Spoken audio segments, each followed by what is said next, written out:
السلام علیکم ورحمۃ اللہ تعالی وبرکاتہ۔ الحمد للہ رب العالمین والصلاة والسلام علی من کان نبیا وآدم بین الماء والطین وعلی آلہ واصحابہ اجمعین، اما بعد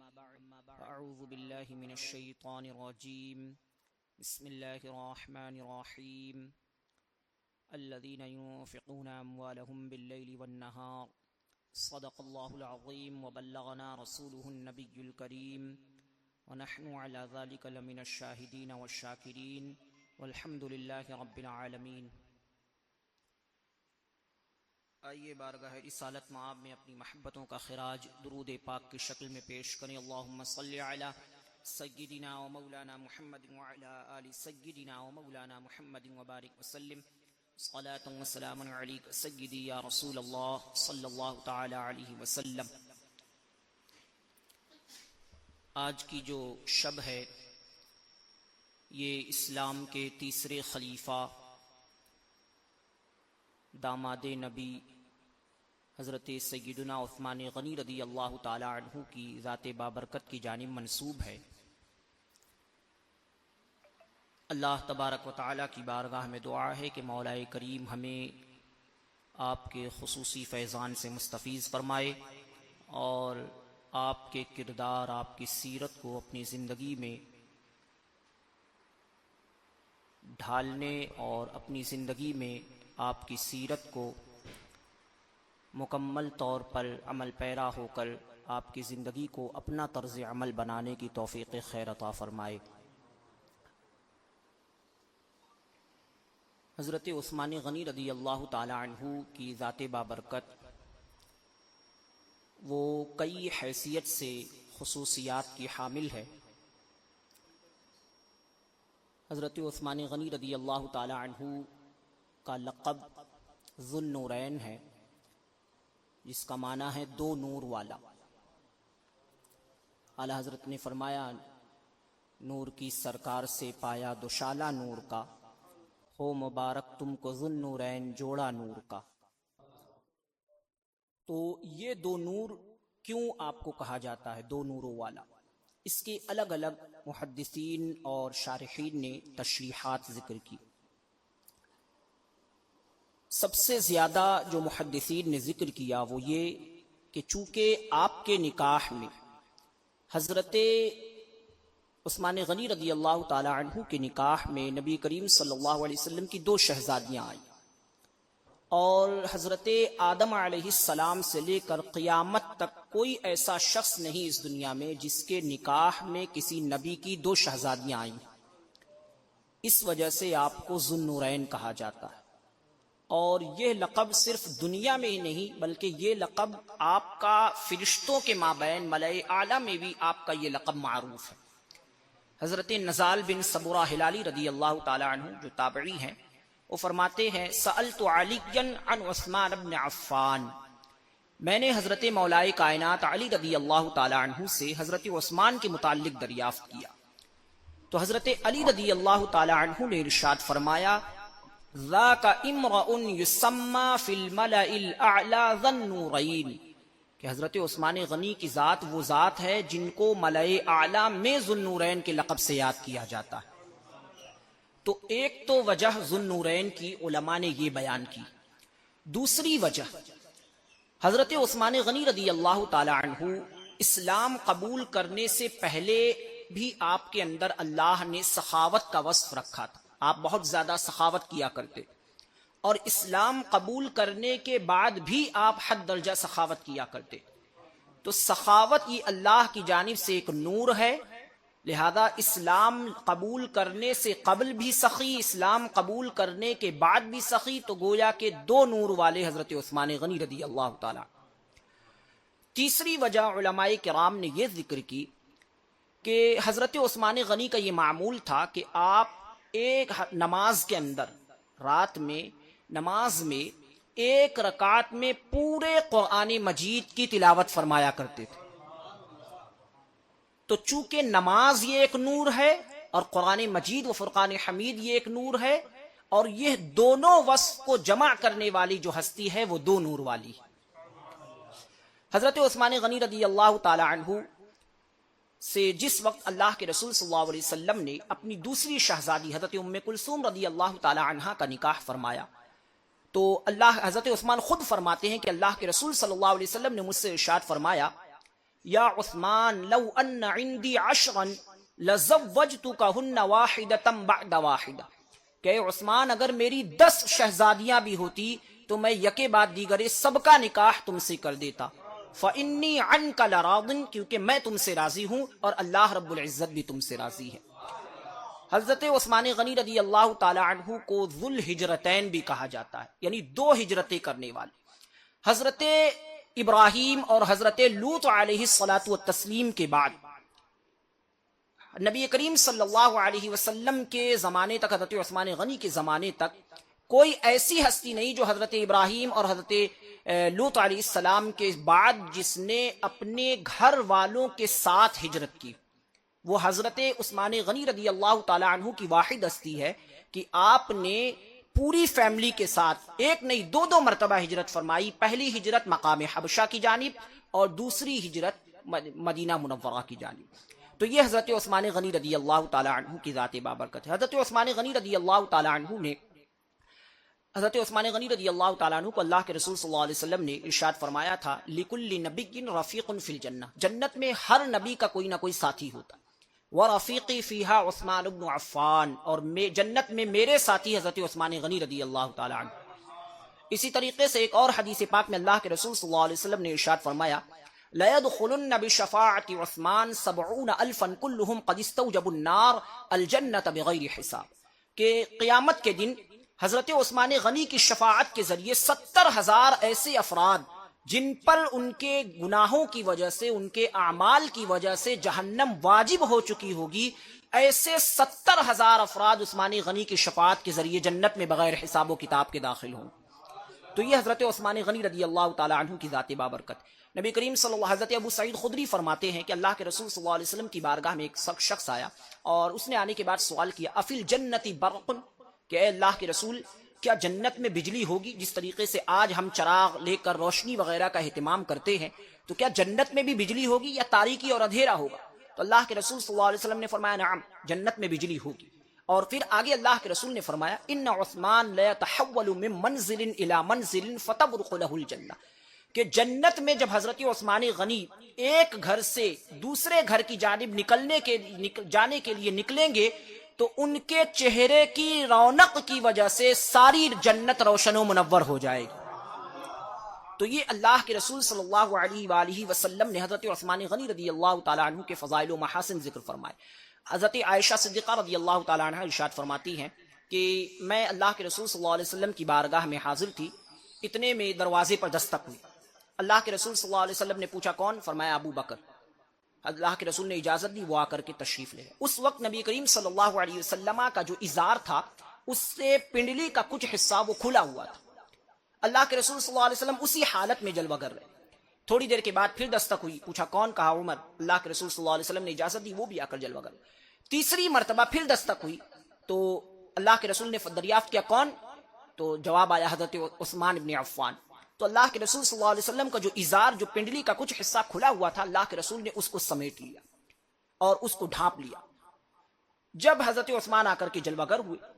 جب واپس سارے صحابہ چلے گئے، حضرت عائشہ صدیقہ رضی اللہ تعالی عنہا نے دریافت کیا کہ اے اللہ کے رسول، میں نے دیکھا کہ میرے بابا جان حضرت ابو بکر تشریف لائے، آپ اسی حالت میں جلوہ گر، پھر عمر آئے، آپ اسی حالت میں بیٹھے، لیکن جب عثمان غنی تشریف لائے تو میں نے دیکھا کہ آپ نے ازار کو مکمل طور پر درست کر لیا اور جو حصہ پنڈلی کا نظر آ رہا تھا آپ نے اس کو ڈھانپ لیا۔ تو اللہ کے رسول صلی اللہ علیہ وسلم نے ارشاد فرمایا، الا استحیی من رجل تستحیی منہ الملائکہ، کہ اے عائشہ، کیا میں اس ہستی سے، اس بندے سے حیا نہ کروں جس سے اللہ کے فرشتے بھی حیا کرتے ہیں؟ یعنی عثمان غنی رضی اللہ تعالی عنہ کی ذات بابرکت ایسی ذات ہے کہ اللہ کے فرشتے بھی آپ سے حیا فرماتے ہیں۔ حضرت عثمان غنی رضی اللہ تعالیٰ عنہ کی بارگاہ میں ایک تابعی ہے حضرت ابو ثور فہمی رضی اللہ تعالیٰ عنہ، وہ حضرت عثمان غنی کی بارگاہ میں حاضر ہوئے اس وقت جبکہ بلوائیوں نے محاصرہ کیا ہوا تھا۔ ابھی آگے میں تفصیلات جب ذکر کروں گا شہادت کے واقعات، تو بلوائیوں نے جس وقت محاصرہ کیا ہوا تھا تو حضرت ابو ثور فہمی گئے، تو اللہ حضرت عثمان غنی رضی اللہ تعالیٰ عنہ نے ارشاد فرمایا لقد اختبأت عند ربی عشر، کہ اے ابو ثور میرے 10 خصلتیں ہیں جو اللہ کی بارگاہ میں محفوظ ہے، یعنی اللہ نے مجھے 10 خصلتیں عطا فرمائی ہیں اور خصوصیات ہیں جو اللہ رب العزت بہتر جانتا ہے اور میں جانتا ہوں۔ پہلی فرمایا انی لرابع فی الاسلام، میں چوتھا شخص ہوں جس نے اسلام قبول کیا، اسلام قبول کرنے والا چوتھا شخص ہوں، یہ اللہ نے مجھے ایک خصلت عطا فرمائی۔ دوسرا فرمایا وَأَنْكَحَنِي النَّبِيُّ صلی اللہ علیہ وسلم ابنتہ ثم توفیت فَأَنْكَحَنِي ابنتہ الأخرى، دوسری خصلت اللہ نے مجھے یہ دی ہے کہ اللہ کے رسول صلی اللہ علیہ وسلم نے اپنی شہزادی کا مجھ سے نکاح کیا اور ان کے انتقال کے بعد اپنی دوسری شہزادی کا مجھ سے نکاح کیا، تو یہ بھی اللہ نے مجھے ایک خصلت ایک خصوصیت عطا کی ہے جو شاید دیگر کسی بندے کو حاصل نہیں ہوئی۔ تیسری چیز فرمایا وما تغنیت، اسلام قبول کرنے سے پہلے زمانہ جاہلیت میں بھی میں کبھی گانے بجانے میں یا لہو و لعب میں مشغول نہیں ہوا، گانے بجانے سے میں پاک و صاف رہا، چاہے وہ جاہلیت کا زمانہ ہی کیوں نہ رہا ہو، تو یہ اللہ نے مجھے خصلت عطا کی ہے۔ ولا تمنیت، چوتھی چیز فرمایا کہ میں نے کبھی کسی بدی یا برائی یا گناہ کی تمنا نہیں کی، اسلام قبول کرنے سے پہلے بھی میں نے کبھی کسی برائی کی خواہش اور آرزو نہیں کی کہ کاش میں یہ کر لیتا یا کاش میں اس گناہ میں مبتلا ہو جاتا، تو یہ بھی اللہ نے مجھے خصلت عطا فرمائی ہے۔ اسی طریقے سے آگے فرمایا ولا وضعت یمینی علی فرجی منذ بایعت النبی صلی اللہ علیہ وسلم، جب سے میں نے اللہ کے رسول صلی اللہ علیہ وسلم کے دست اقدس پر بیعت کی ہے داہنے ہاتھ سے، اس وقت سے لے کر کے اب تک میں نے کبھی اپنا داہنا ہاتھ اپنی شرمگاہ کو نہیں لگایا، یہ بھی یعنی اس قدر میں نے اپنے ہاتھ سے اہتمام کیا حضور کی، چونکہ حضور کے دست اقدس سے میرے ہاتھ مس ہوئے تھے تو میں نے اس کا اتنا اہتمام کیا کہ میں نے پھر کبھی اپنا داہنا ہاتھ اپنی شرمگاہ کو نہیں لگایا، یہ بھی اللہ نے مجھے خصلت عطا کی ہے۔ آگے حضرت عثمان غنی رضی اللہ تعالیٰ نے فرمایا وما مرت بی جمعۃ منذ اسلمت الا وانا اعتق فیہا رقبہ، فرمایا اسلام قبول کرنے کے بعد سے جب سے میں نے اسلام قبول کیا ہے اس وقت سے لے کر آج تک کوئی جمعہ ایسا نہیں گزرا جس میں میں نے ایک غلام آزاد نہ کیا ہو، یہ بھی اللہ نے مجھے خصلت عطا فرمائی کہ میں ہر جمعہ ایک غلام آزاد کرتا ہوں اللہ کی راہ میں، اسلام قبول کرنے کے بعد سے میرا یہ معمول رہا ہے۔ آگے فرماتے ولا زنیت فی جاہلیت ولا اسلام قط، زمانہ جاہلیت میں اور اسلام قبول کرنے کے بعد میں نے کبھی زناکاری یا بدکاری نہیں کی، اسلام قبول کرنے سے پہلے بھی کبھی میں نے زنا کے فعل یا زنا کے ارتکاب کا کوئی ایسا عمل نہیں کیا کہ جس کو بدکاری سے تعبیر کیا جائے۔ آگے فرمایا ولا سرقت فی جاہلیت ولا اسلام قط، میں نے اسلام قبول کرنے سے پہلے بھی کبھی چوری نہیں کی، زمانہ جاہلیت میں بھی کبھی چوری نہیں کی اور اسلام قبول کرنے کے بعد بھی کبھی چوری نہیں کی۔ اور آخری وصف فرمایا وَلَقَدْ جَمَعْتُ الْقُرْآنَ عَلَى عَهْدِ النَّبِيِّ صلی اللہ علیہ وسلم، اور آخری جو خصلت اللہ نے مجھے عطا فرمائی ہے وہ یہ کہ میں نے نبی کریم صلی اللہ علیہ وسلم کے زمانے کے مطابق قرآن مجید کو ایک صحیفے میں جمع کیا، تو یہ اللہ نے مجھے ایسی 10 خصلتیں عطا فرمائی ہیں جو شاید میرے علاوہ کسی اور بندے کو حاصل نہ ہو۔ حضرت عثمان غنی رضی اللہ تعالیٰ عنہ کی ذات بابرکت، حضرت ابو موسیٰ اشعری رضی اللہ تعالیٰ عنہ صحابی رسول ہیں، وہ فرماتے ہیں کہ میں اللہ کے رسول صلی اللہ علیہ وسلم کے ساتھ ایک باغ میں بیٹھا ہوا تھا، اتنے میں دروازے پر دستک ہوئی۔ حضرت ابو موسیٰ اشعری فرماتے ہیں اللہ کے رسول صلی اللہ علیہ وسلم نے مجھ سے ارشاد فرمایا افتح لہ وبشرہ بالجنہ، جاؤ دروازہ کھول دو اور جو بھی ہستی موجود ہو اسے جنت کی بشارت دے دو۔ حضرت ابو موسیٰ اشعری فرماتے میں گیا، دروازہ کھولا، دیکھا سامنے حضرت ابو بکر صدیق رضی اللہ تعالیٰ عنہ جلوہ گر، وہ تشریف لائے، میں نے انہیں جنت کی بشارت دی۔ پھر تھوڑی دیر کے بعد پھر دستک ہوئی تو اللہ کے رسول صلی اللہ علیہ وسلم نے پھر فرمایا افتح لہ وبشرہ بالجنہ، جاؤ دروازہ کھول دو اور جو بھی ہستی ہو اسے جنت کی بشارت دے دو۔ حضرت ابو موسیٰ اشعری فرماتے میں گیا، دروازہ کھولا، دیکھا حضرت عثمان غنی، حضرت ابو عمر فاروق رضی اللہ تعالیٰ عنہ جلوہ کرتے، میں نے انہیں جنت کی بشارت دی، انہوں نے اللہ کی حمد و ثنا بیان کی، وہ آ کر بیٹھ گئے۔ تیسری مرتبہ پھر دستک ہوئی، اللہ کے رسول نے پھر مجھ سے ارشاد فرمایا افتح لہ وبشرہ بالجنہ علی بلوى تصیبہ، کہ جاؤ جو ہستی ہو اسے جنت کی بشارت دے دینا اور کہنا کہ اسے عنقریب مصیبتوں کا سامنا کرنا ہوگا، ان مصیبتوں پر صبر کرنے کے عوض میں اللہ اسے جنت عطا فرمائے گا۔ تو حضرت ابو موسیٰ اشعری فرماتے میں گیا، جب دروازہ کھولا، دروازہ کھول کر کے دیکھا حضرت عثمان غنی رضی اللہ تعالیٰ عنہ کی ذات بابرکت، میں نے اللہ کے رسول صلی اللہ علیہ وسلم کے فرمان کے مطابق انہیں بتایا اور جنت کی بشارت دی، تو انہوں نے بھی کوئی شکوہ یا شکایت نہیں کی، اللہ کی حمد و ثنا بیان کی اور آ کر کے جلوہ گر ہوئے۔ تو حضرت عثمان غنی رضی اللہ تعالیٰ عنہ کو یہ اللہ کے رسول صلی اللہ علیہ وسلم کے حضرت عثمان غنی رضی اللہ تعالیٰ عنہ اگر آپ داماد نبی صلی اللہ علیہ وسلم ہونے کی حیثیت سے دیکھیں، اس کے علاوہ بھی کئی خاصیت اللہ رب العزت نے آپ کو عطا فرمائی. قرآن مجید و فرقان حمید کا جمع کرنا یہ حضرت عثمان غنی رضی اللہ تعالیٰ عنہ کے حصے میں آیا. اسی طریقے سے حضرت عثمان غنی رضی اللہ تعالیٰ عنہ یہ امام حسن رضی اللہ تعالیٰ عنہ کے سسر ہیں. حضرت عثمان غنی رضی اللہ تعالیٰ عنہ کے ایک شہزادی حضرت عائشہ کا نکاح حضرت امام حسن رضی اللہ تعالیٰ عنہ سے ہوا تھا، اور اس نسبت سے آپ دیکھیں تو حضرت عثمان غنی رضی اللہ تعالیٰ عنہ یہ حضرت امام حسن رضی اللہ تعالیٰ عنہ کے سسر رشتے میں لگتے ہیں. حضرت عثمان غنی رضی اللہ تعالیٰ عنہ کی یعنی جس وقت حضرت عمر فاروق اعظم رضی اللہ تعالیٰ عنہ کا وصال ہوا تو آپ کو مسلمانوں کی جانب سے خلیفہ منتخب کیا گیا، اور آپ کا جو خلافت کی جو مدت ہے، خلافت کا جو زمانہ ہے، وہ تقریباً 12 سال کا عرصہ. 24 ہجری میں حضرت عمر فاروق رضی اللہ تعالیٰ عنہ کا وصال ہوا اور اس کے بعد آپ کو خلیفہ منتخب کیا گیا، اور تقریباً 35 ہجری تک 12 سال کا عرصہ امام حضرت عثمان غنی رضی اللہ تعالیٰ عنہ کی خلافت کا رہا. ابھی میں خلافت کے واقعات آگے ذکر کروں گا. حضرت عثمان غنی رضی اللہ تعالیٰ عنہ کا مزاج بڑا سنجیدہ تھا، اور اللہ تبارک و تعالیٰ نے آپ کو ایسا حسن و جمال عطا فرمایا تھا کہ عرب کی سرزمین پر قریش کے بڑے بڑے افراد آپ کے حسن و جمال کی مثالیں بیان کیا کرتے تھے. اللہ کے رسول صلی اللہ علیہ وسلم ایک مرتبہ حضرت عثمان غنی رضی اللہ تعالیٰ عنہ کے گھر پہ جلوہ گر ہوئے، دروازے پر دستک دی. اس وقت حضرت عثمان غنی رضی اللہ تعالیٰ عنہ زمین پر لیٹے ہوئے تھے، اور آپ کا سر مبارک ایک تشت کے اندر رکھا ہوا تھا، اور حضرت رقیہ رضی اللہ تعالیٰ عنہ آپ کے سر مبارک یعنی آپ کے بال کو غسل دے رہی تھی، بال جو ہے دھو رہی تھی. تو اللہ کے رسول صلی اللہ علیہ وسلم جب گھر کے اندر داخل ہوئے تو حضرت عثمان غنی رضی اللہ تعالیٰ عنہ نے جب دیکھا تو چونکہ اللہ کے رسول صلی اللہ علیہ وسلم کا بڑا ادب اور احترام تھا تو فوراً وہ اٹھ کر کھڑے ہونے لگے. تو نبی کریم صلی اللہ علیہ وسلم نے روک دیا، فرمایا عثمان بیٹھے رہو. اور حضرت رقیہ رضی اللہ تعالی عنہا سے کیا ارشاد فرمایا؟ فرمایا یا بنیت احسنی الی ابی عبداللہ، فرمایا اے میری بیٹی عثمان کے ساتھ جتنا زیادہ ہو سکے حسن سلوک کرنا، عثمان کے ساتھ جتنا زیادہ ہو سکے ان کی خدمت کرنا. فَإِنَّهُ أَشْبَهُ أَصْحَابِي بِي خُلُقًا، کیونکہ میرے تمام صحابہ میں میرے اخلاق سے سب سے زیادہ مشابہ میرا عثمان، میرے عثمان وہ میرے اخلاق سے سب سے زیادہ قریب ہے، اور میں تمہیں یہ تاکید کرتا ہوں کہ تم عثمان غنی کی خدمت کرتے رہنا.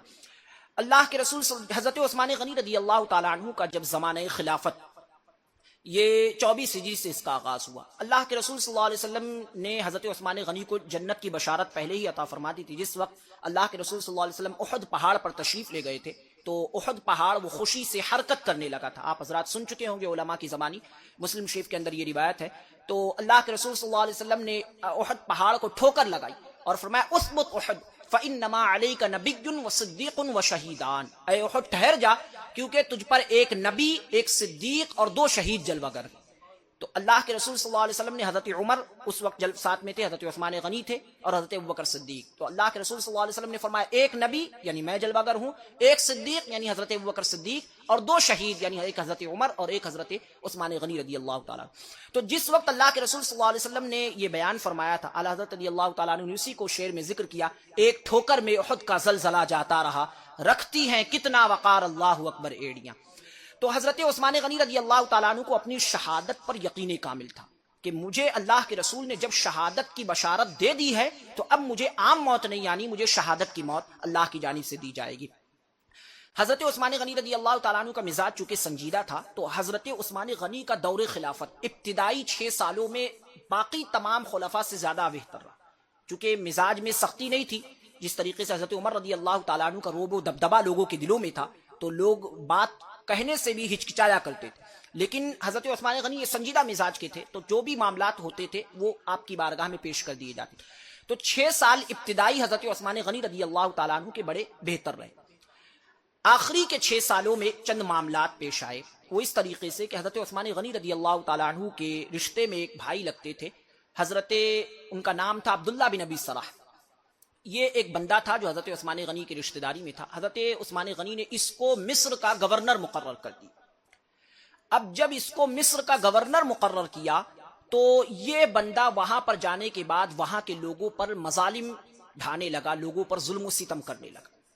حتیٰ کہ 2 سال کے اندر حضرت عثمان غنی رضی اللہ تعالی عنہ کی بارگاہ میں کئی شکایتیں مسلسل آپ کی بارگاہ میں پہنچی. حضرت عثمان غنی رضی اللہ تعالیٰ عنہ نے ایک خط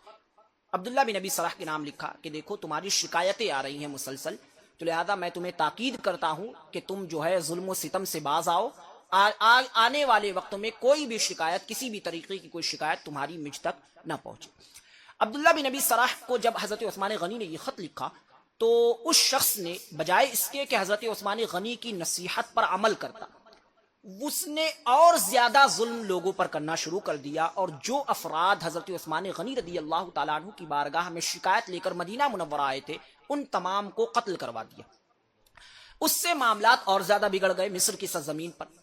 اب اس کے بعد مصر کے چند افراد، تقریباً 700 افراد مصر کی سرزمین سے مدینہ منورہ کے لیے نکلے کہ سارے احوال ہم حضرت عثمان غنی رضی اللہ تعالیٰ عنہ کی بارگاہ میں جا کر پیش کریں گے۔ وہ سارے افراد حضرت عثمان غنی رضی اللہ تعالیٰ عنہ کی بارگاہ میں مدینہ منورہ حاضر ہوئے۔ سب سے پہلے حضرت عائشہ صدیقہ رضی اللہ تعالیٰ عنہ ام المومنین کی بارگاہ میں پہنچے، اور جانے کے بعد سارے احوال بتائے کہ ایسا ایسا معاملہ ہے، حضرت عثمان غنی نے ایک شخص کو گورنر مقرر کیا ہے اور وہ بڑا ظالم و جابر ہے، اور اس کے ظلم سے مصر کے افراد بڑے پریشان ہیں، لہذا ہم یہ چاہتے ہیں کہ کسی ایسے شخص کو گورنر مقرر کر دیا جائے جو انصاف پسند ہو، عدل و انصاف کے ساتھ گورنر اور اس کے معاملات چلائے۔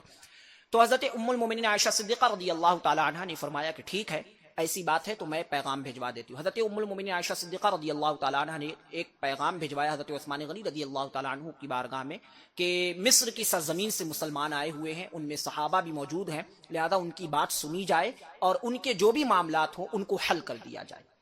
یہ تمام افراد حضرت عائشہ صدیقہ رضی اللہ تعالیٰ عنہ کی بارگاہ سے اجازت لے کر کے پھر حضرت عثمان غنی رضی اللہ تعالیٰ عنہ کی بارگاہ میں پہنچے۔ حضرت عثمان غنی رضی اللہ تعالیٰ عنہ کی بارگاہ میں جب یہ لوگ پہنچے اور سارے معاملات پیش کیے تو حضرت عثمان غنی رضی اللہ تعالیٰ عنہ سے ان لوگوں نے مطالبہ کیا کہ ہم یہ چاہتے ہیں کہ آپ کسی انصاف پسند شخص کو گورنر مقرر کر دیں مصر کا، اور عبداللہ بن ابی سرح کو معزول کر دیں۔ حضرت عثمان غنی رضی اللہ تعالیٰ عنہ نے فرمایا کہ ایک شخص کو میں نے منتخب کیا تھا تو وہ تو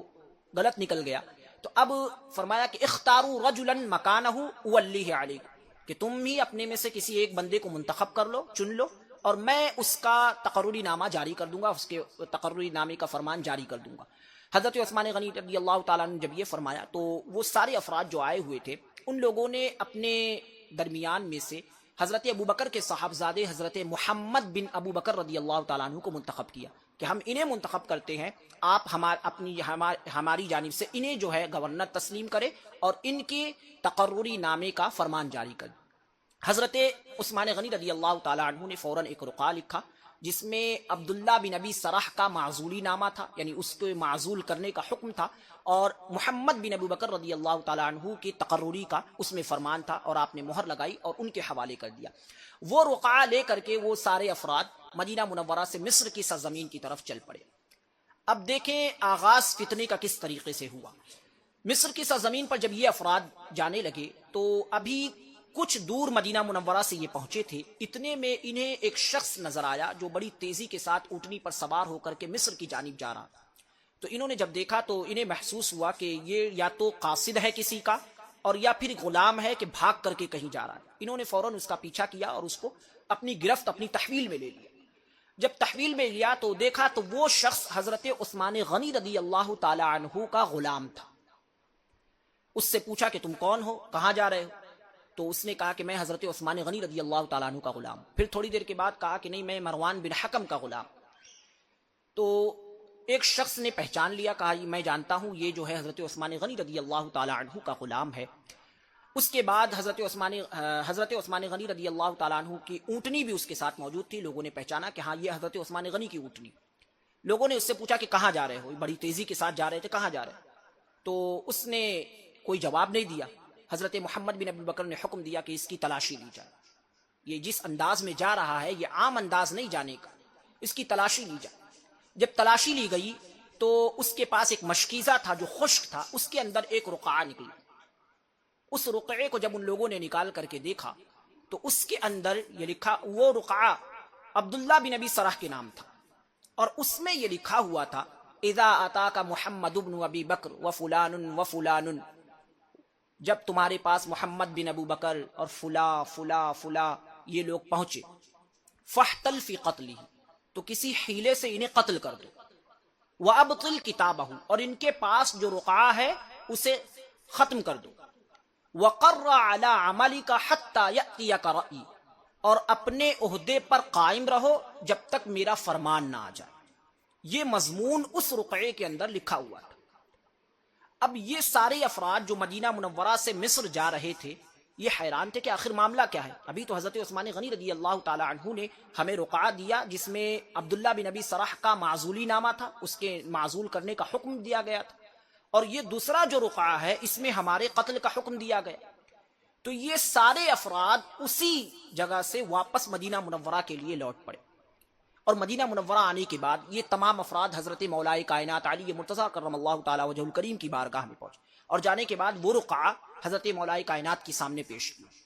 کہ حضور دیکھیں ایسا ایسا معاملہ ہے، یہ ہمارے پاس جو رقعہ حضرت عثمان غنی نے ہمیں دیا تھا وہ ہے، اور یہ دوسرا جو ہم نے اس کو گرفت میں لیا اور اس کے اندر یہ مضمون لکھا ہوا ہے۔ حضرت علی رضی اللہ تعالیٰ عنہ نے اس رقعے کو پڑھا، سارے مضامین پڑھے، اور اس کے بعد ان تمام افراد کو لے کر کے حضرت عثمان غنی رضی اللہ تعالیٰ عنہ کی بارگاہ میں پہنچے، اور حضرت عثمان غنی کی بارگاہ میں جانے کے بعد حضرت عثمان غنی سے پوچھا کہ حضور یہ غلام آپ کا ہے، اے امیر المومنین یہ غلام آپ کا ہے؟ حضرت عثمان غنی نے فرمایا ہاں غلام میرا ہے۔ پوچھا یہ اونٹنی آپ کی ہے؟ حضرت عثمان غنی نے فرمایا ہاں یہ اونٹنی بھی میری۔ پوچھا کیا یہ اس پر جو مہر لگی ہوئی ہے یہ مہر آپ کی ہے؟ فرمایا ہاں اس پر جو مہر ہے وہ بھی میری۔ پھر حضرت علی نے پوچھا کہ یہ بتائے یہ جو مضمون اس رقعے میں لکھا ہوا ہے کیا یہ آپ نے لکھا ہے؟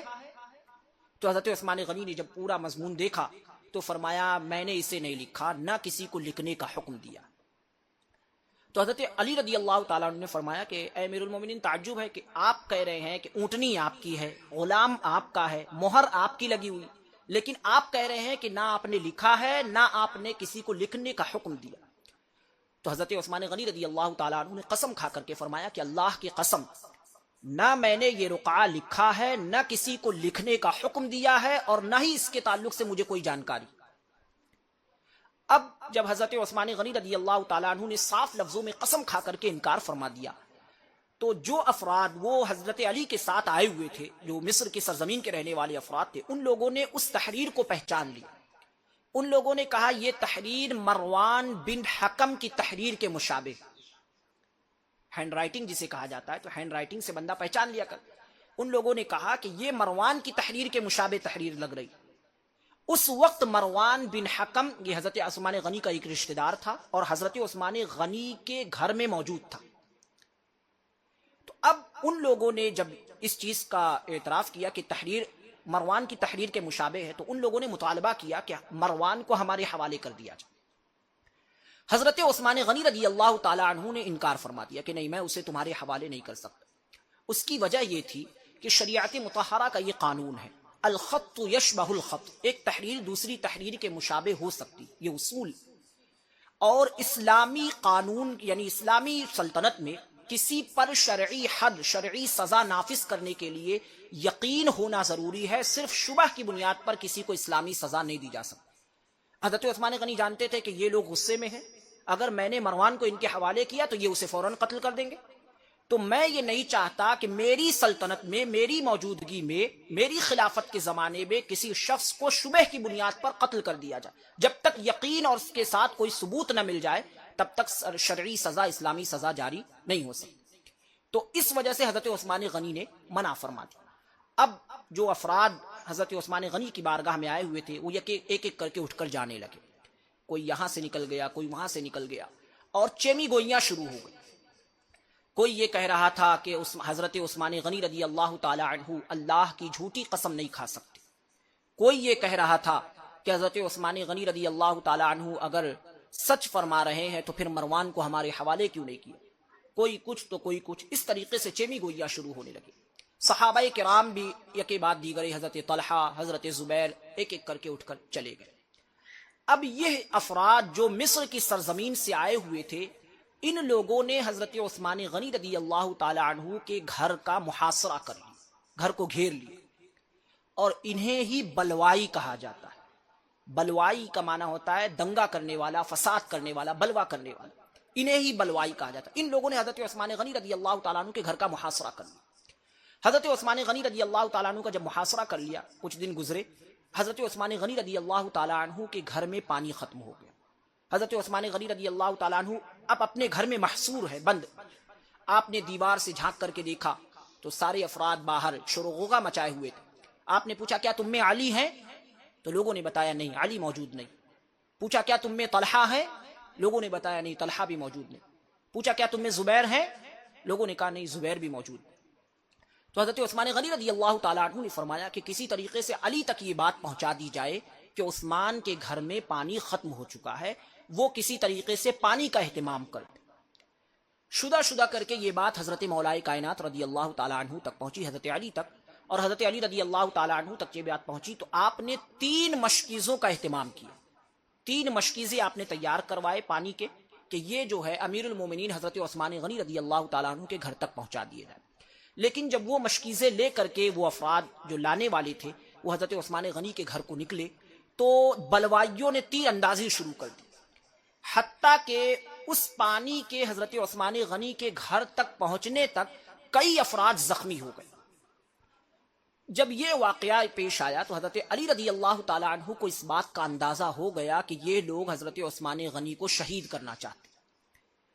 آپ نے اپنے شہزادے حضرت امام حسن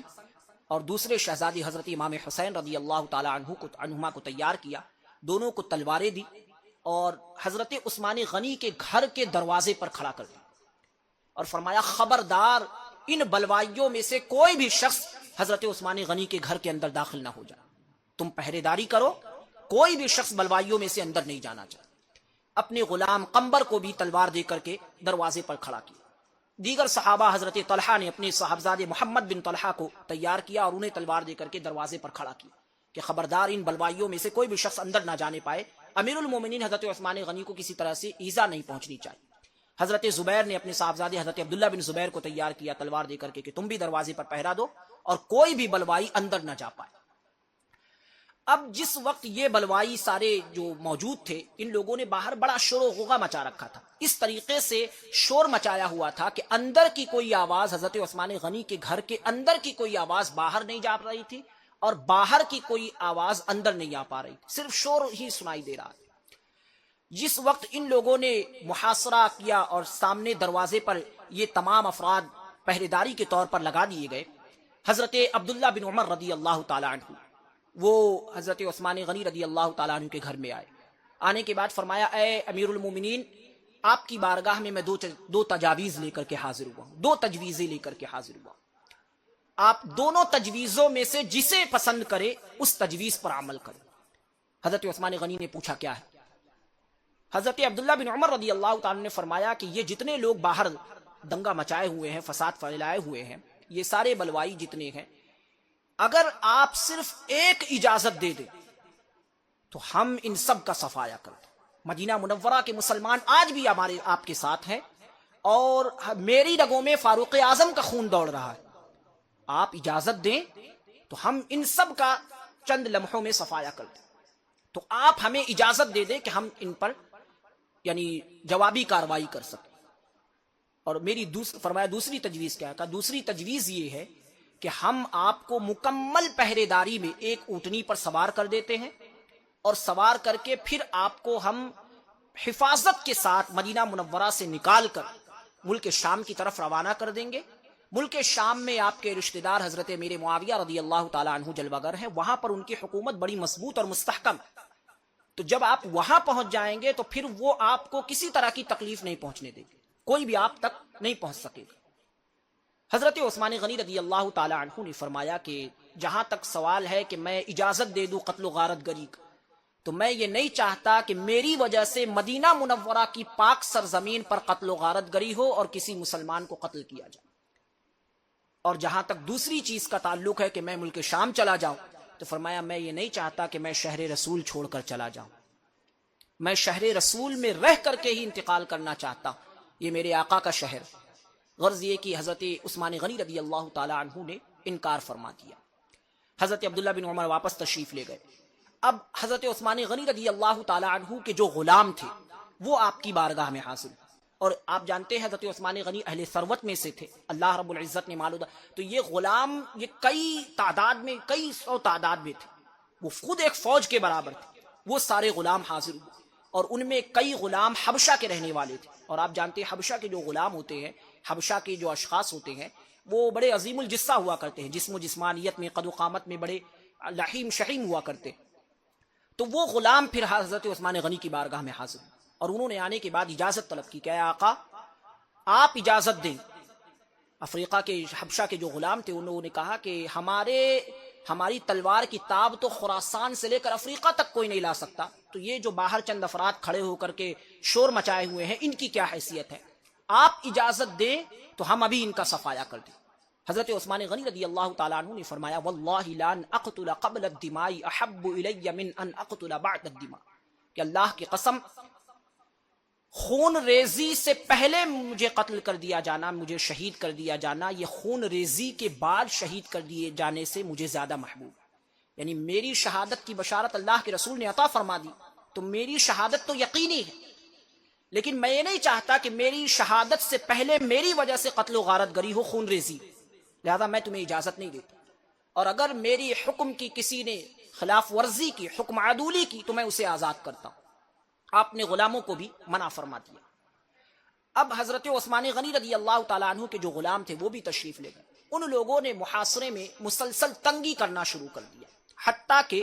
40 دن کا عرصہ گزر گیا.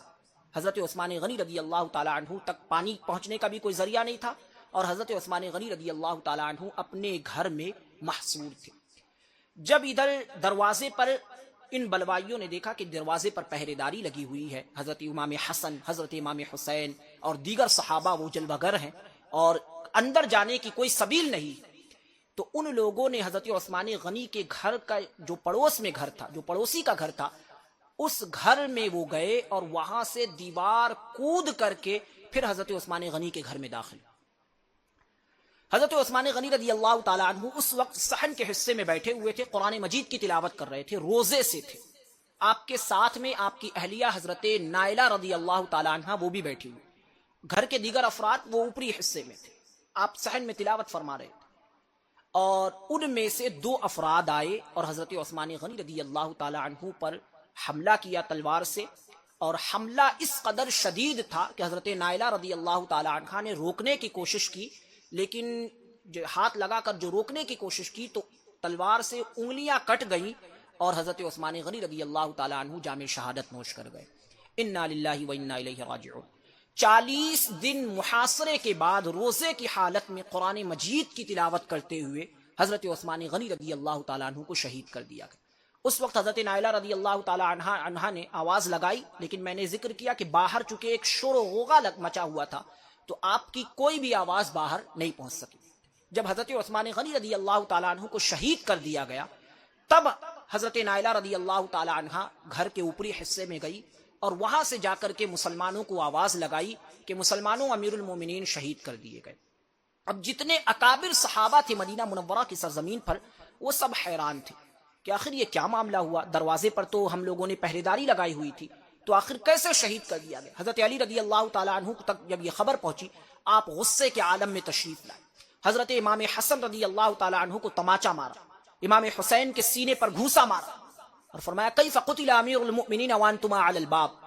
کہ کیسے امیر المومنین کو شہید کر دیا گیا جبکہ تم لوگ دروازے پر کھڑے ہوئے تھے. اور حضرت محمد بن طلحہ، حضرت عبداللہ بن زبیر، ان کو بھی زجر و توبیخ کی، ڈانٹا کہ تم سب یہاں موجود تھے، کیسے شہید کر دیا گیا. تو ان لوگوں نے بتایا کہ حضور ہم نے کسی کو اندر جانے نہیں دیا اور ہمارے سامنے سے کوئی بھی شخص اندر نہیں گیا.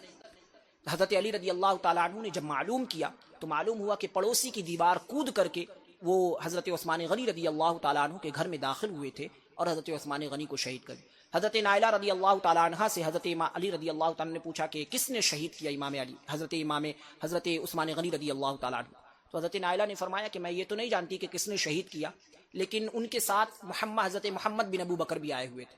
تو حضرت علی نے حضرت محمد بن ابو بکر کو بلایا اور بلانے کے بعد پوچھا کیا تم نے امیر المومنین کو قتل کیا؟ تو حضرت محمد بن ابو بکر نے فرمایا نہیں، میں آیا ضرور تھا لیکن جب میں حضرت عثمان غنی رضی اللہ تعالیٰ عنہ سے ہم کلام ہوا، ان سے بات چیت کی اور انہوں نے میرے والد ماجد کا حوالہ دیا کہ تم آج جو کر رہے ہو تو اگر تمہارے والد حضرت ابو بکر رضی اللہ تعالیٰ عنہ باحیات ہوتے اور مجھے میرے ساتھ تمہارے یہ معاملات کرتے دیکھتے، میں تمہارے والد کا دوست ہوں، تو ان پر کیا گزرتی.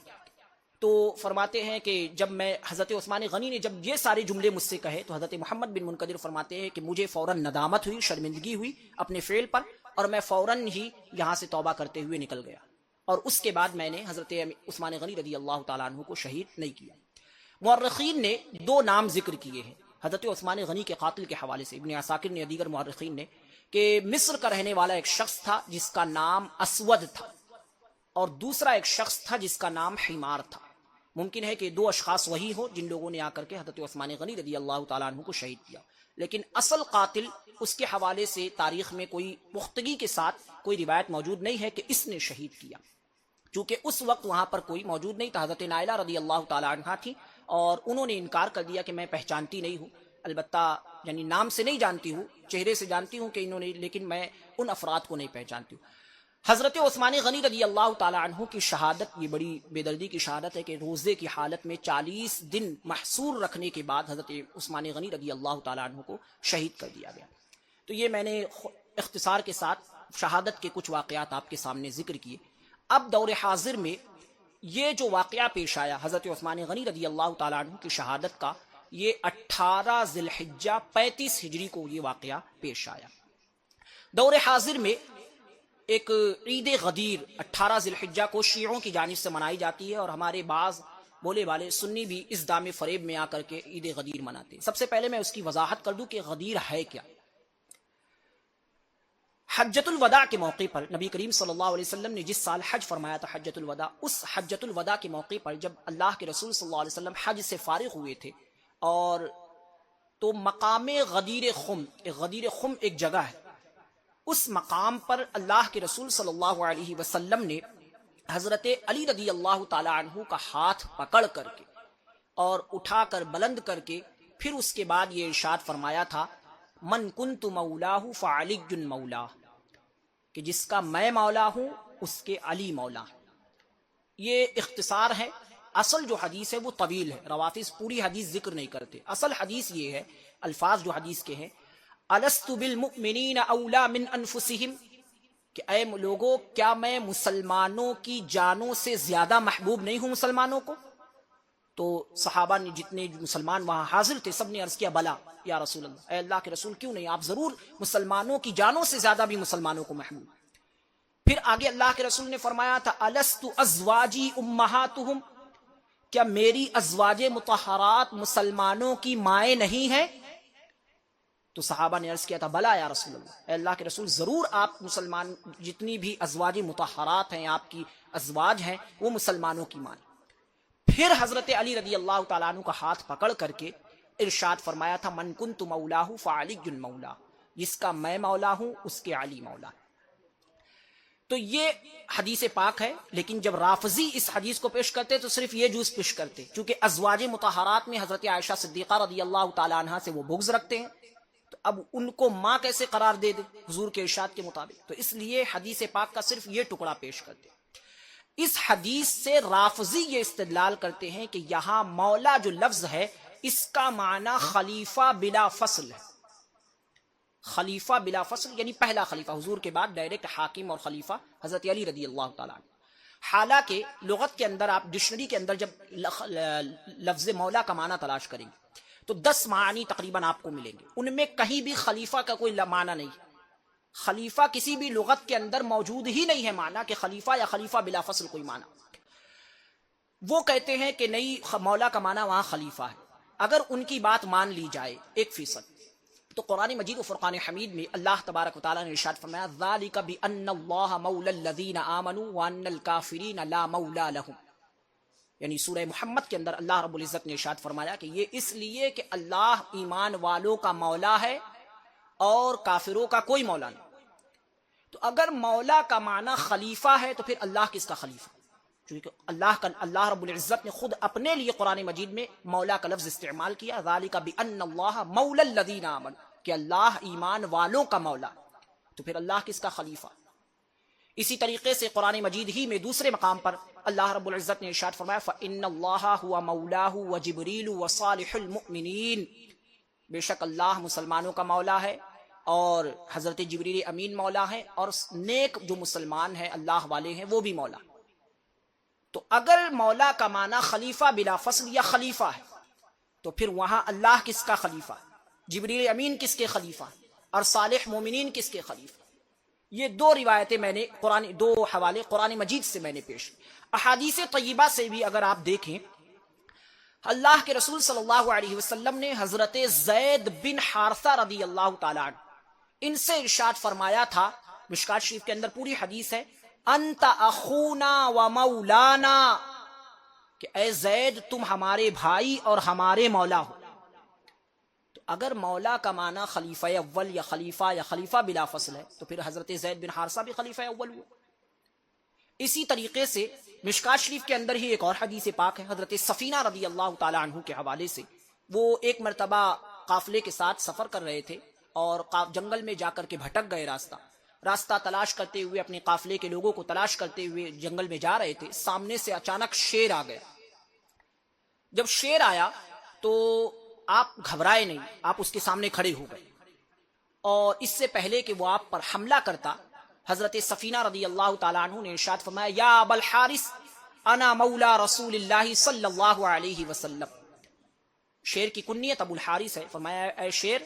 میں اللہ کے رسول صلی اللہ علیہ وسلم کا مولا ہوں۔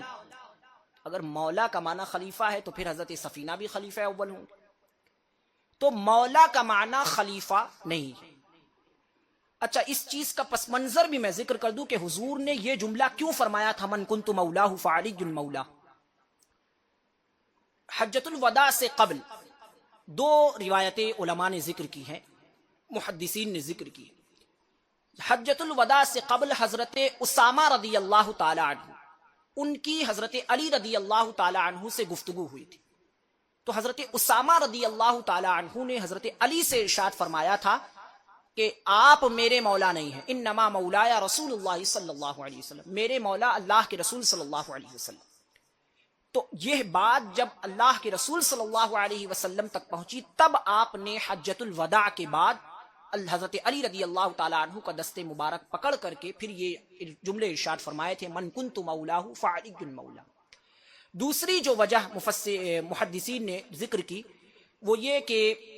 یمن کی سرزمین پر اللہ کے رسول صلی اللہ علیہ وسلم کی جانب سے حضرت علی رضی اللہ تعالیٰ عنہ گئے ہوئے تھے، تو وہاں پر حضرت علی کے ساتھیوں نے حضرت علی رضی اللہ تعالیٰ عنہ کی جانب سے کچھ تلخی محسوس کی، کسی بات کو لے کر کے حضرت علی نے کوئی حکم دیا اور وہ بات انہیں تلخ محسوس ہوئی، تو انہوں نے آ کر کے اللہ کے رسول صلی اللہ علیہ وسلم سے شکایت کی، اور اللہ کے رسول صلی اللہ علیہ وسلم سے جب مولائے کائنات کی شکایت کی اور آپ کا چہرہ متغیر ہو گیا، اور پھر آپ نے حج سے فراغت کے بعد آپ نے یہ جملے ارشاد فرمائے، من کنت مولاہ فعلی المولا، کہ جس کا میں مولا ہوں اس کے علی مولا۔ اس حدیث پاک میں مولا کا کیا معنی ہے؟ ہمارے اہل سنت و جماعت کے جو علماء ہیں اور سلف سے خلف تک جو اکابر ہیں، ان کا کیا نظریہ؟ اس حدیث پاک میں مولا کا معنی یہ ہے محبوب، یعنی جس کا میں محبوب ہوں اس کے علی بھی محبوب ہے۔ جو مجھ سے محبت کرتا ہے وہ علی سے بھی پیار کرتا ہے، اور جو مجھ سے دشمنی رکھتا ہے وہ علی سے بھی دشمنی رکھتا ہے۔ سب سے پہلے میں روایت ذکر کروں، حضرت مولائے کائنات رضی اللہ تعالی عنہ کے پوتے حضرت امام حسن مثنی رضی اللہ تعالی عنہ، یہ مولائے کائنات کے پوتے ہیں، امام حسن کے صاحبزادے۔ حضرت امام حسن رضی اللہ تعالی عنہ کے سامنے ایک عقیدت مند نے یہ حدیث پاک ذکر کی کہ کیا اللہ کے رسول نے حضرت علی کے لیے یہ جملے نہیں فرمائے، من کنت مولاہ فعلی المولا؟ اور اس کی مراد کیا تھی؟ مراد یہی تھی کہ خلیفہ بلا فصل مولائے کائنات۔ تو حضرت حسن مثنی رضی اللہ تعالی عنہ نے فرمایا اما واللہ لو یعنی بذلک الامرۃ والسلطان لافصح له، کہ اگر قسم کھا کر کے فرمایا اللہ کی قسم، اگر حضور کی مراد سلطنت اور حکومت ہوتی کہ یہ حاکم ہے یا یہ میرے بعد خلیفہ ہے، تو حضور صاف اور واضح الفاظ میں یہ چیز ذکر فرما دیتے، کما افصح لهم بالصلاة والزکاة وصیام رمضان وحج البیت، فرمایا جیسے تمہارے سامنے نماز، روزہ، زکوٰۃ اور حج کے متعلق حضور نے صاف لفظوں میں بیان فرما دیا کہ یہ چیزیں فرض ہے، یہ چیزیں واجب ہیں، یہ چیزیں سنت، اسی طریقے سے حضور واضح الفاظ میں اگر حضور کی مراد حکومت ہوتی، سلطنت ہوتی یا خلافت ہوتی تو حضور واضح لفظوں میں فرما دیتے، وَيُقَالُ لَهُمْ، حضور ان سے ارشاد فرما دیتے، هَذَا وَلِيُّكُمْ مِنْ بَعْدِي، کہ میرے بعد یہ تمہارے خلیفہ ہیں، یہ تمہارے حاکم۔ کیوں فرمایا لِأَنَّ أَفْصَحَ النَّاسِ کان رسول اللہ صلی اللہ علیہ وسلم، اس لیے کہ حضور لوگوں میں سب سے زیادہ واضح انداز میں بات کرنے والے۔ تو حضرت امام حسن مصنع نے کیا فرمایا کہ مولا کا معنی خلیفہ نہیں ہے، خلیفہ بلا فصل نہیں، بلکہ وہاں مراد کیا ہے؟ محبت، دوستی۔ امام شافعی رحمت اللہ تعالی علیہ، آپ نے امام بیہقی کی جو کتاب الاعتقاد، اس کے اندر امام شافعی رحمت اللہ تعالی علیہ کا یہ فرمان موجود ہے کہ حضرت علی رضی اللہ تعالیٰ عنہ کے یہ قول جو حدیث پاک ہے، من کنت مولاہ فعلی مولا، حضرت امام شافعی نے اس حدیث پاک کو پڑھا اور فرمایا یعنی بذالک ولاء الاسلام، اس سے مراد اسلامی محبت ہے کہ جس کا میں محبوب ہوں اس کے علی محبوب۔ اسی طریقے سے امام ابن عبد البر جو 4 صدی ہجری کے عظیم محدث ہیں، 463 ہجری میں ان کا وصال ہوا، انہوں نے اپنی کتاب التمہید کے اندر اس چیز کو حدیث پاک من کنت مولاہ فعلی مولاہ یہ لکھی، اور لکھنے کے بعد فرمایا وَلَيْسَ فِي شَيْءٍ مِّنْهَا مَا يَدُلُّ عَلَىٰ أَنَّهُ اسْتَخْلَفَهُ بَعْدَهُ، فرمایا اس حدیث پاک میں ایسی کوئی بات موجود نہیں جو اس چیز کی دلیل ہو کہ حضور نے اپنے بعد حضرت علی کو خلیفہ بنا دیا، ایسی کوئی بات نہیں، بلکہ آگے ذکر کیا بلکہ اس سے مراد اسلامی دوستی، اسلامی محبت۔ اسی طریقے سے ہمارے بر صغیر کی سرزمین کے حضرت سید مہر علی شاہ رحمۃ اللہ تعالی علیہ گلڑوی، جنہوں نے فتنہ قادیان کا اس زمانے میں رد کیا تھا، حضرت مہر علی شاہ رحمۃ اللہ تعالی علیہ وہ سید بھی ہیں، وہ اپنی کتاب تصفیہ ما بین سنی و شیعہ اس کے اندر فرماتے ہیں اس حدیث پاک کو لکھ کر کے من کنت مولاہ فعلی مولا، فرماتے اس حدیث پاک کا مطلب یہ ہے کہ علی کی دوستی نبی کی دوستی ہے، علی کی عداوت نبی کی عداوت۔ اور فرمایا اس حدیث پاک کا، آگے جملے لکھتے ہیں، فرمایا اس حدیث پاک کا خلافت بلا فصل سے کوئی تعلق نہیں۔ ایسا نہیں کہ اس حدیث سے دلیل مل جائے کہ حضرت علی جو ہے نبی کریم صلی اللہ علیہ وسلم کے بعد خلیفہ اول، اور خود مولا کائنات رضی اللہ تعالیٰ عنہ کے آپ فرامین اگر دیکھیں، حضرت علی رضی اللہ تعالیٰ عنہ فرماتے ہیں کہ ان رسول اللہ صلی اللہ علیہ وسلم امر ابا بکر ان یصلی بالناس، بہت غور سے یہ روایت سنیے، فرمایا کہ حضرت علی فرماتے ہیں کہ اللہ کے رسول صلی اللہ علیہ وسلم نے حکم دیا کہ ابو بکر لوگوں کو نماز پڑھائیں، وَإِنِّي لَشَاهِدٌ، میں اسی مجلس میں بیٹھا ہوا تھا، اسی مجلس میں حاضر تھا، ایسا نہیں کہ میں کہیں گیا ہوا تھا تو میری غیر موجودگی میں ابو بکر کو حکم دیا کہ ابو بکر کو نماز پڑھا، ابو بکر لوگوں کو نماز پڑھا، فرمایا میں وَإِنِّي لَشَاهِدٌ، میں حاضر تھا، اسی مجلس میں بیٹھا ہوا، وَمَا أَنَا بِغَائِبٍ، غائب نہیں تھا، وَمَا بِي مَرَضٌ، فرمایا مجھے کوئی بیماری بھی نہیں تھی، کوئی مرض بھی نہیں تھا۔ ایک یہ کہ بھائی آج کہنے والے کہہ سکتے تھے کہ حضرت مولا کائنات بیمار تھے تو حضرت ابو بکر کو امامت کے لیے حضور نے منتخب کر دیا، تو فرمایا وما بی مرض، مجھے کوئی مرض کوئی بیماری بھی لاحق نہیں تھی، فرمایا فرضینا لدنیانا ما رضی بہ النبی صلی اللہ علیہ وسلم لدیننا، تو ہمارے نبی نے، ہمارے آقا نے جسے ہمارے دین کے لیے پسند کر لیا، ہم نے اسے اپنی دنیا کے لیے بھی پسند کر لیا۔ یہ حضرت مولا کائنات رضی اللہ تعالی عنہ کا فرمان۔ اب یہ بات بھی آپ حضرات ذہن نشین رکھیں کہ معنی تو میں نے ذکر کر دیا کہ معنی ہے محبوب، چونکہ اسی حدیث پاک میں آگے جملے ہیں اللہم والی من والاہ وعادی من عاداہ،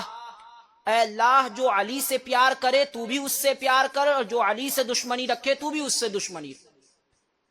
تو اس کا مطلب یہ ہے کہ حضور کی مراد بھی یہی تھی کہ جس کا میں محبوب ہوں اس کے علی محبوب، اور میں نے اس کی تفصیلات آپ کے سامنے پیش کی۔ ایک بات آخر میں اور ذکر کر دوں، یہ مولا کے معنی اور تفصیلات میں نے ذکر کی، یہ جو عید غدیر ہے اس کا ایجاد کب ہوا؟ امام ابن اسیر جزری نے الکامل فی التاریخ کے اندر یہ چیز لکھی کہ 352 ہجری میں 18 ذی الحجہ کو معیز الدولہ، ایک رافضی حکمران تھا، رافضی حاکم تھا، اس نے حکم دیا کہ گلیوں کو سجایا جائے، طبلے بجائے جائیں، ڈھول بجایا جائے، بازاروں کو کھلا رکھا جائے، جس طریقے سے عید کا تہوار منایا جاتا ہے اسی طریقے سے عید کا اہتمام کیا جائے۔ یعنی اس کا ایجاد کرنے والا معز الدولہ ہے، اور یہ تہوار رافضیوں کا ہے، وہ رافضی تھا۔ امام ذہبی نے العبر فی اخبار من غبر، اس کے اندر بھی یہ چیز لکھی کہ 18 ذی الحجہ کو عملت الرافضۃ عید الغدیر، یعنی غدیر خم، کہ رافضیوں نے 352 ہجری میں عید غدیر کا ایجاد کیا اور اس کو پھر عید کے طور پر وہ منانے لگے، اور عید کی نماز پڑھی، جس طریقے سے عید کی نماز پڑھی جاتی ہے ان لوگوں نے بھی نماز کا اہتمام کیا۔ اسی طریقے سے امام مقریزی، امام تقی الدین مقریزی رحمۃ اللہ تعالی علیہ، انہوں نے جو 845 ہجری میں ان کا وصال ہوا، انہوں نے اپنی کتاب المواعظ والاعتبار کے اندر اس صاف لفظوں میں انہوں نے لکھا کہ اہل سنت و جماعت کے لوگوں نے یا اہل سنت کے اسلاف اور اکابر نے کبھی عید غدیر منائی ہی نہیں، صاف لفظوں میں انہوں نے لکھا، اور فرمایا اس کا ایجاد کرنے والا معز الدولہ تھا، اور یہ رافضیوں کا تہوار ہے، اہل سنت کا اس سے کوئی تعلق نہیں۔ اسی طریقے سے البدایہ والنہایہ کے اندر ابن کثیر نے، امام ذہبی نے اپنی کتاب دول الاسلام کے اندر بھی ان ساری تفصیلات کو لکھا کہ معز الدولہ نے 352 ہجری میں اس عید غدیر کا ایجاد کیا، اور پھر رافضی اس کے ذریعے سے عید غدیر کا اہتمام کرنے لگے۔ تو اب یہ بات آپ ذہن نشین رکھیں کہ جس چیز کے موجد رافضی ہوں، تہوار رافضیوں کا ہو، آج اس کو سنیوں کے خاتے میں ڈالا جا رہا ہے کہ عید غدیر منانا چاہیے۔ کس نے منع کر دیا؟ عید غدیر تو مولا علی سے محبت کی ایک علامت ہے۔ ہم کہتے ہیں ہر سنی مولا علی سے محبت کرتا ہے، الحمدللہ ہر سنی مولا علی سے محبت کرتا ہے، ہر سنی کے لیے حضرت علی رضی اللہ تعالی عنہ مولا ہے، ہم بھی مانتے ہیں مولا، مگر اس معنی میں نہیں جو رافضی مانتے۔ اور یہ بات ذہن نشین رکھے کہ دور حاضر میں اگر کوئی شخص، چاہے وہ پیر ہو، سید ہو، عالم ہو، فاضل ہو، مفتی ہو، پیرزادہ ہو، کوئی بھی ہو، اگر وہ عید غدیر سنیوں کو منانے کی ترغیب دے رہا ہے یا عید غدیر خود منا رہا ہے، تو ایسے افراد کو سمجھ لینا کہ یہ لوگ رافضیوں کے آلۂ کار ہیں جو سنی بن کر کے سنیوں کو گمراہ کر رہے ہیں۔ یہ بات آپ حضرات اپنے ذہن میں اچھی طریقے سے بٹھا لیں۔ عید غدیر اہل سنت و جماعت کا تہوار نہیں، یہ رافضیوں کا تہوار ہے، اور ان کے یعنی ایسا تہوار ہے جو ان کی علامت اور ان کا شعار ہے۔ اور وہ ایک چیز اور میں ذکر کر دوں کہ وہ 18 ذی الحجہ کو غدیر خم کا جو واقعہ، جو ابھی میں نے واقعہ پیش کیا، کوئی ایسی صحیح سند پیش نہیں کر سکتا کہ 18 ذی الحجہ کو غدیر خم کا واقعہ پیش آیا، ایک بھی صحیح سند پیش نہیں کر سکتا کوئی۔ ہاں حجۃ الوداع کے بعد میں یہ واقعہ پیش آیا، لیکن تاریخ کوئی صحیح سند سے پیش نہیں کر سکتا کہ 18 ہی کو یہ واقعہ پیش آیا۔ رافضیوں نے اس دن کو کیوں انتخاب کیا؟ چونکہ میں نے ذکر کیا کہ 18 ذی الحجہ کو حضرت عثمان غنی رضی اللہ تعالی عنہ کی شہادت کا دن، اور وہ خلفائے ثلاثہ حضرت ابوبکر صدیق، حضرت عمر، حضرت عثمان غنی ان سے عداوت رکھتے ہیں، ان کی تکفیر کرتے ہیں، معاذ اللہ کافر تک قرار دیتے۔ تو اب چونکہ انہیں حضرت عثمان غنی کی شہادت پر خوشی کا اظہار کرنا تھا، اس لیے انہوں نے یہ دن منتخب کیا کہ 18 کو ہم عید غدیر منائیں۔ اور ہمارے سنی وہ جانے انجانے میں وہ اس جانب نکل پڑے ہیں کہ عید غدیر اور کیک کاٹنا اور جانے کیا کیا جو بدعتیں ہیں دور حاضر میں وہ رائج ہو چکی ہیں، اور لوگ اس میں گھستے چلے جا رہے ہیں۔ اللہ کے رسول صلی اللہ علیہ وسلم نے ایک حدیث پاک ذکر کی، اعلی حضرت رضی اللہ تعالیٰ نے فتاوی رضویہ میں ایک جملہ ذکر کیا، میں وہ جملہ ذکر کر دوں، یہی الفاظ ہیں جو میں ذکر کر رہا ہوں۔ اعلی حضرت فرماتے ہیں جو بات کفار یا بد مذہبان اشرار یا فساق فجار کا شعار ہو، یعنی ایسی کوئی چیز جو کافروں کی علامت ہو، کافروں کا شعار ہو، یا شریر بد مذہبوں کا شعار ہو ان کی علامت ہو، یا فاسق و فاجر کا شعار ہو ان کی علامت ہو، بغیر کسی حاجت صحیحہ شرعیہ کے، بغیر کسی حاجت صحیحہ شرعیہ کے برغبت نفس اس کا اختیار ممنوع، ناجائز و گناہ ہے۔ ایسی بات جو بد مذہبوں کا شعار ہو یا کافروں کا شعار ہو یا فاسق و فاجر کا شعار ہو، ان کی علامت ہو، اس کو اختیار کرنا بغیر کسی حاجت شرعیہ کے یہ ناجائز بھی ہے، ممنوع بھی ہے اور گناہ بھی۔ تو لہذا عید غدیر جو آج منائی جا رہی ہے، یہ اس کا اہل سنت و جماعت سے کوئی تعلق نہیں، یہ رافضیوں کا ایک تہوار ہے، اس کو منانا یہ ناجائز و گناہ ہے۔ اللہ کے رسول صلی اللہ علیہ وسلم نے حضرت عثمان غنی رضی اللہ تعالیٰ عنہ کی شہادت کے متعلق میں نے ابھی ذکر کیا کہ ذکر فرمایا تھا، اللہ کے رسول صلی اللہ علیہ وسلم، حضرت عبداللہ بن عباس رضی اللہ تعالیٰ عنہ فرماتے ہیں کنت قاعدا عند النبی صلی اللہ علیہ وسلم، میں نبی کریم صلی اللہ علیہ وسلم کی بارگاہ میں بیٹھا ہوا تھا، اذ اقبل عثمان بن عفان، اتنے میں حضرت عثمان غنی رضی اللہ تعالیٰ عنہ حاضر، فلما دنا منہ، جب حضرت عثمان غنی قریب آ گئے، قال، تو اللہ کے رسول صلی اللہ علیہ وسلم نے ارشاد فرمایا، اب دیکھیں علم غیب اللہ کے رسول صلی اللہ علیہ وسلم کا، حضرت عثمان غنی کا وصال ہوا ہے 35 ہجری میں، اور اللہ کے رسول صلی اللہ علیہ وسلم کا وصال ظاہری ہوا ہے 11 ہجری میں، لیکن علم غیب دیکھیں 24-25 سال جو معاملات ہونے والے تھے، اللہ کے رسول نے اپنی نگاہ نبوت سے وہ سارے احوال مشاہدہ فرما لیے۔ اللہ کے رسول نے فرمایا یا عثمان تقتل، اے عثمان تمہیں شہید کیا جائے گا، قتل کیا جائے گا، یعنی عام موت نہیں آئے گی، پہلی غیب کی خبر۔ وَأَنْتَ تَقْرَأُ سُورَةَ الْبَقَرَةِ،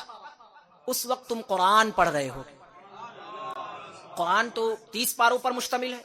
قرآن کی سورت بھی حضور نے بیان کی، سورہ بقرہ کی تلاوت کر رہے ہو۔ اب سورہ بقرہ تقریباً 2.5 پاروں پر مشتمل، تو ان 2.5 پاروں میں سے آیت کون سی پڑھ رہے ہو؟ اللہ کے رسول نے آگے فرمایا فَتَقْعُ مِن دَمِكَ عَلَىٰ فَسَيَكْفِيكَهُمُ اللَّهُ وَهُوَ السَّمِيعُ الْعَلِيمُ، تمہارے خون کے قطرات آیت کریمہ فَسَيَكْفِيكَهُمُ اللَّهُ وَهُوَ السَّمِيعُ الْعَلِيمُ پر جا کر گریں۔ تو گویا کہ یہ بھی بیان فرما دیا کہ پہلے پارے کا آخری صفحہ اور یہ آیت کریمہ پڑھ رہے ہوگے۔